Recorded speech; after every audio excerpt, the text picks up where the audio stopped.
Sometimes I watch films with family and friends, and that includes my mother. She wanted to see the last Transformers movie. I obliged her, but aired my grievances. First off, Transformers as a movie franchise, and now as an ESG product. Let's just say that the trans part of Transformers has been taken rather seriously nowadays. I always knew my pronouns felt right, but what a wonderful word for a wonderful experience. I didn't get into more than that with her, but with you, don't worry, I'll talk your ears off. After the success of the first series, Transformers was taken in charge by a Canadian studio called Mainframe. They eventually came up with Beast Wars. It was not well received by fans in the first couple of episodes, but as the show evolved, people appreciated it more and more because the creators actually cared and weaved the past events into the show. Long time was quite polarizing. Some people thought this is not what I grew up with or want, and then other people were like, this is brand new for me and I think it's awesome. Series developers Larry DiTilio and Bob Forward knew next to nothing about the original Transformers going into Beast Wars, and had to look it up or be told about it as they went along. The old show we hadn't seen much of. The fans wanted us to make the original Transformers again. They wanted to see Starscream and they wanted to see Optimus. I wrote the pilot without really knowing anything. But I made mention of a great war. Remember the Great War, Rat Trap. If the Predacons get enough energon, they'll start it again. They assumed that it was talking about the war between the Autobots and the Decepticons. Well, I just meant, okay, there was this great war, and that kind of explains why the Predacons and the Maximals were constantly fighting. They didn't want to see Optimus Primal the monkey, or Tarantulas the spider. They really wanted to see those old robots. And that was a little rift between us and the fans right from the beginning. So in the fan community, there is kind of a side, truck not monkey, monkey not truck. Well, let me tell you that once again the movie fucks it up completely. Transformers was about two factions of robot having a civil war over resources, and despite the goofiness of the original, every other series after, more or less, has done an excellent job of expanding the more mature notions of Transformers while still having fun. The Bay films, on the other hand, are called Bayformers for a reason. The robots are unrecognizable, literally and metaphorically. Visually, they were a mess of gray metal. It's only much later that they learned from their mistakes and brought back the designs you know and love. And even then, the franchise butchers the storyline in favor of the single worst aspect Transformers ever had: humans. Humans are rarely interesting in this, not because I'm some kind of nihilist who doesn't like his own species, but because there's robots having a civil war. What do I care about people? The pot humor jokes and the general disregard for the storyline doesn't help. It was always Transformers in name only. It became a vehicle for the one making the movies while not respecting the material. More specifically, in this movie, they do lip service to the origin of Beast Wars and fail. They mention that the Maximals are both of the distant future and past, but never clarify. This is the kind of thing only a nerd would get, like when Vision was name-dropped in Age of Ultron, but only fans would catch that. I had friends who came out of the movie not knowing his name. So now they have an unclear origin and are the same size as normal Transformers, which defeats the purpose. In the original, they were smaller, human-sized, because that was more energy efficient. With the movie trying to be inclusive, there was also a missed chance of going with the actual oppression narrative instead of the typical "we was gang" shit. You're what I'm afraid of. You're so eager to go home, but your home is not mine.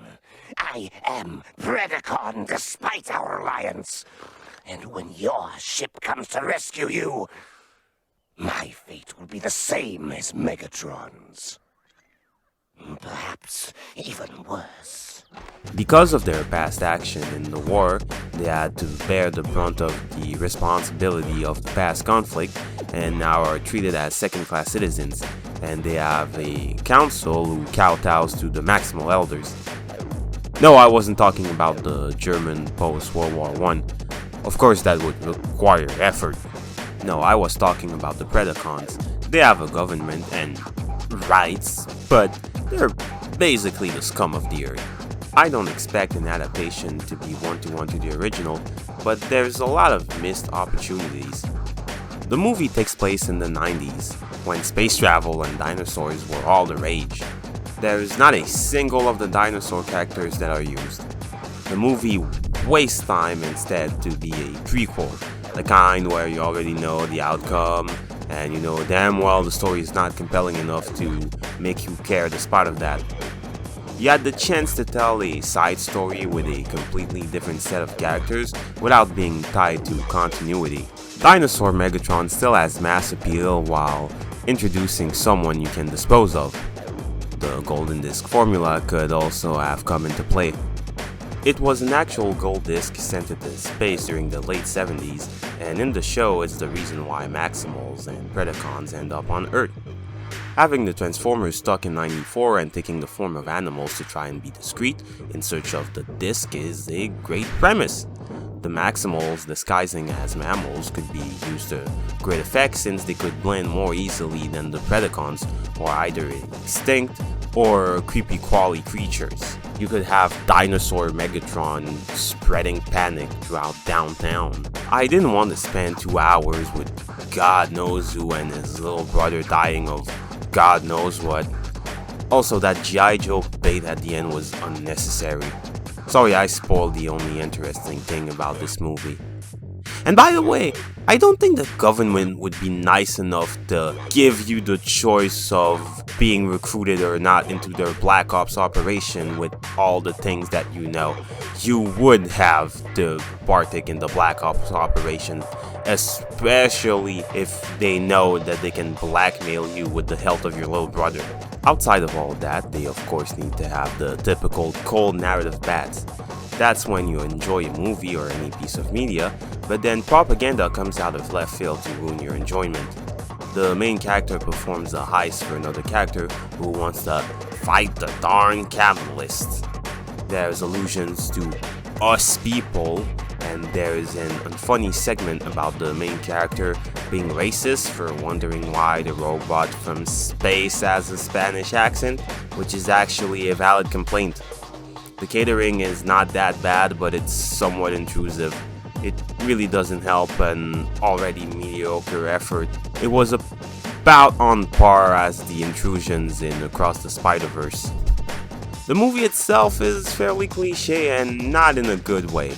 I used to dislike the cliches of past movies, but now I appreciate them because they showcased good lessons, warnings about the future, or the ideal of how you should behave. I never thought I would long for the days of the main character getting the girl. This is a far cry from a movie like RoboCop or any Verhoeven flick that showcased dark humor, action, and tragedy. There is even the typical Marvel blue laser that shoots into space while generic goons fight the heroes. God forbid you actually create a set of memorable antagonists. Speaking of which, if Scourge can shoot, poison, and take control of anyone, why does he only do it once with Hellraiser and never do it again? It's definitely not a watch. There's better things to see even in these dark times. Definitely pass. By the way, watch Beast Wars. It's all on YouTube.